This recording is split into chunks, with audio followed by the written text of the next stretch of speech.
박지원 더불어민주당 공동 비상대책위원장이 백기투항했습니다. 박 위원장은 오늘 자신의 페이스북에 글을 올리고 당 지도부 모두와 충분히 상의하지 못하고 기자회견을 한 점 사과드린다며 특히 마음이 상하셨을 윤호중 공동비대위원장께도 사과드린다며 고개를 숙이는 모습을 보였는데요. 결국 얻어낸 것 하나 없이 민주당 기득권층의 등살에 밀려 백기투항했다는 평가가 나오고 있습니다. 그런데 박지원 비대위원장이 사실상 자신의 사과 기자회견에 대해 사과한 날 공교롭게도 민주당 소속 서울시 의회 의장이 같은 당 동료 시의원 수십 명에게 수차례에 걸쳐 집단적으로 성접대를 하고 금품과 향응을 제공해 경찰이 수사를 벌이고 있는 것으로 확인됐습니다. 박지원 비대위원장 또 사과 기자회견을 열어야 할 것 같습니다. 관련 소식 발빠르게 보도합니다.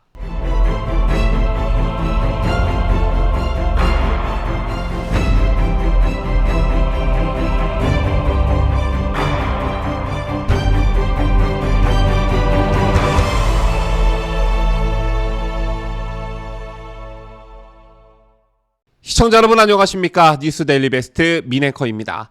자, 오늘 저희가 올린 첫 영상에서 갈등을 빚고 있는 더불어민주당 윤호중 비대위원장과 또 다른 공동비대위원장인 박지원 비대위원장이 어제 저녁 비공개 회동을 했다는 사실 보도해드렸는데요. 이 같은 보도가 나오면서 두 사람이 갈등이 봉합 국면에 들어간 것 아니냐는 예측이 즉각 나왔습니다. 그런데 이 자리에서 어떤 대화가 오갔는지는 모르겠으나 실제 갈등이 봉합됐습니다. 결국 박지원 비대위원장이 백기투항했는데요. 박지원 위원장 오늘 자신의 페이스북에 사과 형식의 글을 올렸습니다. 박 위원장은 이날 페이스북에서 당 지도부 모두와 충분히 상의하지 못하고 기자회견을 한 점 사과드린다며 더 넓은 공감대를 이루려는 노력이 부족했다는 지적도 달게 받겠다 이렇게 말했고요. 그러면서 특히 마음 상하셨을 윤호중 공동비대위원장께 사과를 드린다며 더 젊은 민주당을 만들기 위해 선거 승리와 쇄신을 위해 윤 위원장님과 다시 머리를 맞대고 싶다고 말했습니다. 박 위원장은 최근 586 용태를 거듭 주장했고 지난 24일엔 긴급 기자회견을 열고 민주당이 정말 많이 잘못했다 이러면서 고개를 숙였고 다른 지도부와 큰 갈등을 빚은 바 있죠. 그러나 결국 3일 만에 박 위원장이 공개사과문을 올리면서 백기를 든 것으로 보여지는데요. 박 위원장은 해당 페이스북 글에서 제가 말씀드린 586의 아름다운 퇴장 발언에 오해가 있는 것 같다며 586은 다 물러가라는 것도 아니다 라고도 했습니다. 이어 혁신을 막거나 시대의 흐름과 국민의 요구에 부응하지 못하는 586은 물러나고 남아있는 586도 역할이 달라져야 한다는 것이라고 덧붙였는데요. 586 운동권 정치인들에 대한 국민적 반감이 큰 상황에서 선택적 586 용태가 어디 가당키나 한 말인지 아마 본인도 갈피를 제대로 못 잡고 있는 듯합니다. 또 박 위원장은 최강욱 의원의 성희롱성 발언과 관련한 징계에 대해선 선거 전 처리가 어려워졌다며 국민 여러분께 약속했던 것을 지키지 못해 죄송하다고 했는데요. 자, 이어 선거 전 징계는 힘들어졌지만 6월 20일 합당한 징계가 이루어질 수 있도록 최선을 다하겠다고도 밝혔습니다. 그런데 지방선거가 끝나고 아니면 그 전이라도 박지원 위원장이 사과 기자회견을 해야 할 일이 또 발생했습니다. 최근 박지원 위원장이 국민들에게 고개를 숙이고 사과 기자회견을 자청한 게 벌써 두 차례나 됐죠. 참번은 최근 586 용태론을 주장한 사과 기자회견이 있었고 다른 하나는 바로 직전 박완주 의원의 성비위 사건과 관련한 사과 기자회견이었습니다. 자, 그런데 민주당에서 또 성추문과 관련한 사건이 또 터졌습니다. 경찰 수사에 따라 파장이 만만치 않을 듯한데요.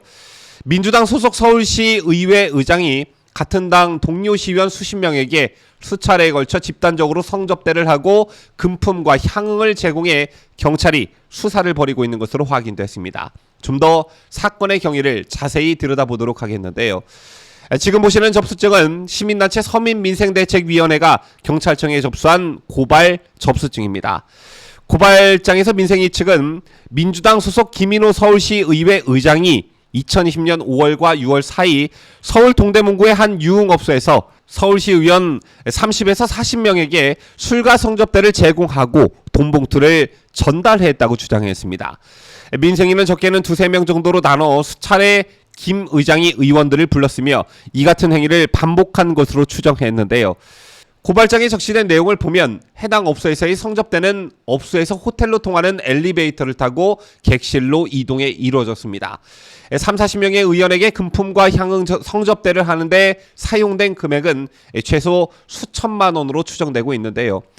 민생이는 의혹과 관련해 당시는 서울시 의회 후반기 의장단 선거를 위한 더불어민주당 후보자 경선을 앞둔 시기로 김 의장이 민주당 시의원을 대상으로 이른바 표를 얻기 위해 접대를 한 것으로 보인다고 주장했습니다. 의장 선거를 앞두고 당내 경선을 통과하기 위해 이와 같은 범법 행위를 저질렀다는 것인데요. 자, 그렇다면 이 시민단체는 어떻게 이러한 의혹을 알 수 있었을까요? 민생이는 익명의 제보자를 통해 해당 사실을 인지했다고 밝혔습니다. 당시 향응 접대를 받은 의원들끼리 무심코 주고받는 이야기 중에서 그때 어땠어? 라는 표현이 돌고 돌아 제보가 이루어졌다는 것입니다. 한편 경찰도 이 같은 사실을 인정했는데요. 경찰은 경찰청 반부패 공공범죄수사대에서 해당 사건을 배당받아 수사를 진행 중인 것으로 알려졌습니다. 경찰 관계자는 한 언론과 통화에서 사건 고발 접수 내용을 인정하면서도 수사 중인 사안이라 따로 알려줄 내용은 없다며 추가적 내부 보고가 이루어지고 있는 상황이라고 덧붙였습니다. 한편 이 같은 의혹을 경찰에 고발한 시민단체 민생위는 핵심 제보자 중 일부를 공익제보자로 판단할 수 있는지 경찰에 문의한 것으로 알려졌고 경찰은 이에 따른 회의를 거쳐 조만간 민생위 측에 답변을 주기로 한 것으로 전해졌습니다. 자, 그렇다면 해당 의혹의 핵심 인물인 김인호 서울시 의장은 어떤 반응을 보였을까요? 김 의장은 사건의 진위를 묻는 언론과 통화에서 전혀 그런 적이 없다면서 내가 계산했다는 증거가 있나 이렇게 강하게 부인하는 것으로 알려졌습니다. 자, 지금까지 해당 의혹과 관련해 시민단체가 경찰에 고발하게 된 경위, 또 경찰의 수사 상황, 그리고 해당 의혹의 핵심 인물인 김인호 서울시 의회 의장의 해명까지 자세히 보도해드렸는데요. 결코 사안이 가볍지 않은 듯합니다. 더군다나 당시는 서울시가 코로나19 예방을 위한 집합금지 명령을 내린 상황으로 해당 유흥업소의 영업 자체가 불가능한 때였기 때문인데요. 자, 만약 해당 의혹이 사실이라면 성매매, 알선 등 행위의 처벌에 관한 법은 물론 공직선거법, 특정범죄 가중처벌법, 부정청탁 및 금품 등 수세 금지에 관한 법, 방역법 등을 위반한 것이 되는데요. 더욱 주목할 것은 공익제보자로 신변을 보호해야 할 만한 복수의 핵심 제보자가 있다는 것입니다. 이에 대해 자신의 사과 기자회견에 대한 사과를 또 했던 박지원 비대위원장이 또 사과 기자회견에 나서게 될지 참 궁금해지는 대목이 아닐 수 없습니다. 지금까지 저는 자유대한민국을 수호하는 뉴스데일리 베스트 민앵커였습니다.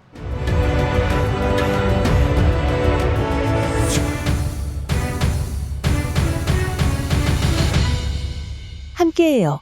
뉴스데일리 베스트.